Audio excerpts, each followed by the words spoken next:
Hi students, this is Palak Mishra and today with another video of economics of class 12th which is the Indian economy on the eve of the independence. ठीक है guys, this is the second book of your economics. जो economics की second book है, एक तो आपकी macro economics है, जो second book है उसका ये first chapter है guys. So let's get started with this. आप लोगों ने मुझे कमेंट करके एकदम परेशान कर दिया था कि मैम प्लीज़ जो है नोट्स से पढ़ाइए, notes and I am just using books in class 11. सो आप लोग बोल रहे थे कि मैम नोट्स जो है आप शो करिए. सो दैट इज़ वाई मैंने आज नोट्स से ही पढ़ाना स्टार्ट कर दिया है. आई जस्ट होप कि अब आपको क्लियर हो. Okay, let's get started. ठीक है, देखिए guys, Indian economy on the eve of independence, ये जो पूरा चैप्टर है वो उस टाइम का है जब हमारे इंडिया जो है independence on 15 August 1947. And at that time हमारी जो इंडियन इकॉनमी थी वो कैसी थी, पूरी चैप्टर्स को डिस्कस किया है मैंने. ठीक है, सो आई जस्ट विश कि मेरी राइटिंग आपको क्लियर होगा. इस लेट्स मूव. पहले तो इंट्रोडक्शन देख लो. As we know many years ago, ठीक है, बहुत साल पहले जो इंडिया था, ठीक है, वो बहुत ही रिच कंट्री थी. लेकिन उस टाइम पे जो ब्रिटिशर्स थे वो ईस्ट इंडिया कंपनी लॉन्च किए एंड देन आफ्टर धीरे धीरे पूरी इंडिया को अपने कब्जे में कर लिए. ठीक है, India ruled by East India Company and then after East India Company पूरी तरीके से ब्रिटेन पार्लियामेंट के हाथ में चली जाती है और इन्होंने यहाँ पे 200 ईयर्स तक राज किया. ठीक है, एंड फाइनली इंडिया को इंडिपेंडेंस मिली. अब हम बोलेंगे कि ओरिजिन, ये सारे पॉइंट्स आपके बुक के हैं. ओरिजिन ऑफ ब्रिटिश रूल्स, तो ये जो होता है ब्रिटिश रूल का ओरिजिन 1757 में हुआ. ओके, ठीक है. द बेसिक पर्पस क्या था ब्रिटिश रूल का या फिर ब्रिटेन का, ये करते क्या थे, इंडिया में चीप रॉ मटेरियल को एक्सपोर्ट करते थे अपनी कंट्री एंड देन इंडिया को वापस दे देते. तो इंडिया के अकॉर्डिंग इम्पोर्ट हुआ एंड देन इसके अकॉर्डिंग एक्सपोर्ट हुआ. ये क्या करते थे, इंडिया को 10 रुपीज़ का सामान 1000 रुपीज़ में बेच के प्रॉफिट कमाते थे. और वो इतना ज़्यादा हम लोग के ऊपर जुल्म करते थे कि अगर हम चाहें इनसे न लेना तो वो और सारी कंट्रीज़ पे बैरियर लगा देते थे. इतना हाई ड्यूटी, हाई टैक्सेशन कि कोई भी कंट्री हमारे साथ एक्सपोर्ट इम्पोर्ट करना ही नहीं चाहती थी. ठीक है, let's move to the another one. ठीक है, तो जो मेन पर्पस क्या था, यही कि इंडियन इकॉनमी को, इंडिया का जो भी हमारे वेल्थ है वो ड्रेन कर देना इनटू अपनी इकॉनमी को सुधारने में. ठीक है, और एक्सप्लॉइट कर देना पूरी की पूरी नेचुरल रिसोर्सेज को ऑफ इंडिया. ठीक है, अब देखो गाइस, देखो लो level of Indian economy before colonial period. Colonial period आपको पता है ना, कॉलोनियल पीरियड एक पॉलिटिकल एंड सोशल रिलेशंस है between countries of the which एक रूल करता है और अदर जो होती है वो कॉलोनी होती है. लाइक जैसे हमारा इंडिया क्या होगा, कॉलोनी है, और जो रूल कर रहा है वो कॉलोनियल पीरियड हो गया. ठीक है ना. तो अब देखिए guys, Indian economy before colonial, पहले जब इकॉनमी कॉलोनियल पीरियड नहीं था, जब कोई हम पे राज नहीं करता था, उस टाइम से पहले 3 तरह की हमारी इकॉनमी होती थी. एक प्रॉस्पेरस इकॉनमी जो कि पूरी सेल्फ इंडिपेंडेंट थी, विच इज़ इंडिया, कि इंडिया के पास हर एक टाइप के रिसोर्सेज, रॉ मटेरियल, इतनी फुलफिल्ड थी कंट्री. दैट इज़ वाई हमारी कंट्री को सोने की चिड़िया कहा जाता था. ठीक है guys, so that is why prosperous economy, जिसे किसी की हेल्प की ज़रूरत ना हो, वो खुद इतना इंडिपेंडेंट है. ठीक है, और फिर अग्रेरियन इकॉनमी, जिसमें 2/3 of the total population are engage in agriculture.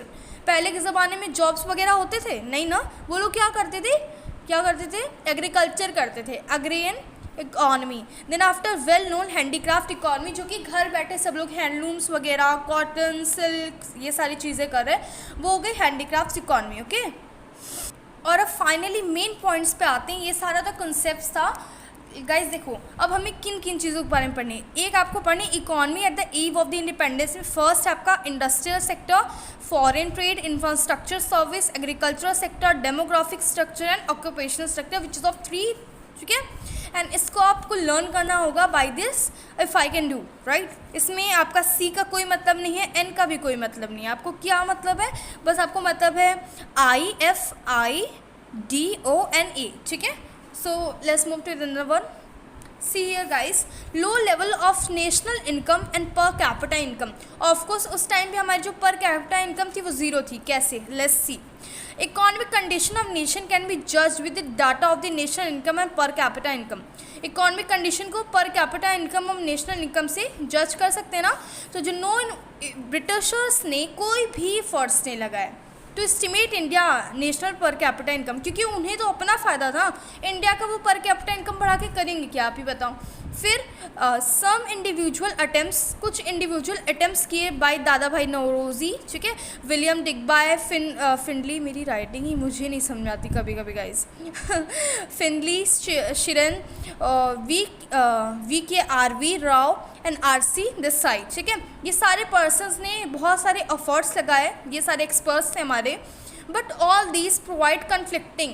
अब इन लोगों में भी कुछ कन्फ्लिक्ट्स वगैरह आते थे, जैसे कि एस्टिमेट ऑफ डॉक्टर राव, ठीक है, और national per capita income was consider very significant ना, इन्हें बहुत ज़्यादा सिग्निफिकेंट माना गया। फिर देखो जो स्टडीज़ थी रिवील की दैट कंट्री ग्रोथ और the first half of 20th century, पहले हाफ जो 20th सेंचुरी की फर्स्ट हाफ थी उसमें 2% हुआ था, और पर कैपिटा इनकम इज़ 0.5%, सोचिए 0.5%, नॉट 1%। तो इतनी ज़्यादा घटिया पर कैपिटा इनकम सिर्फ ब्रिटिशर्स की वजह से हुई थी अपने इंडिया में। Let's see first sector which is called agricultural sector. आपको तो पता ही है कि पूरी इंडिया में 85% उस टाइम पे जो पॉपुलेशन थी वो सिर्फ और सिर्फ क्या करती थी, एग्रीकल्चर करती थी, ठीक है, ओके। एंड जो रीज़न था एग्रीकल्चर के रुकने का वो क्या था, लैंड सेटलमेंट सिस्टम। अब गाइस लैंड सेटलमेंट सिस्टम क्या होता है, हम सारे डीप टॉपिक्स है वो पढ़ेंगे। And commercialization of agriculture, low level of productivity, scarcity of investment. Let's see all these. पहला है लैंड सेटलमेंट सिस्टम। इसमें क्या होता था, zamindari system, ryotwari system and mahalwari system. कैसे, देखिए ज़मींदारी सिस्टम यानी कि मेरा ज़मीन है, उसको आपको अगर यूज़ करना है आप क्या दोगे, उसके बदले मुझे रेंट दोगे, and these rents are called लगान। एंड ये जो लगान है वो बहुत ही ज़्यादा, लगान यानी कि रेंट, और ये रेंट बहुत ही ज़्यादा हाई होती थी, ठीक है। और देन आफ्टर रयतवारी सिस्टम में क्या होता था, ओनर एक सपोज एक लैंड है, उसमें आपको अगर लोन नहीं दे पा रहे हो आप, तो आप अपने क्या दो, जितने भी क्रॉप्स आपने उगाए हैं वो आप लोन के तौर पे या फिर लगान के तौर पे दे दो। ये ज़मींदारी को रिमूव करता है, बट स्टिल अगर जो ये नहीं कर पाता उसको फिर भी पैसा देना पड़ता है या फिर उनकी आप गुलामी करिए आप।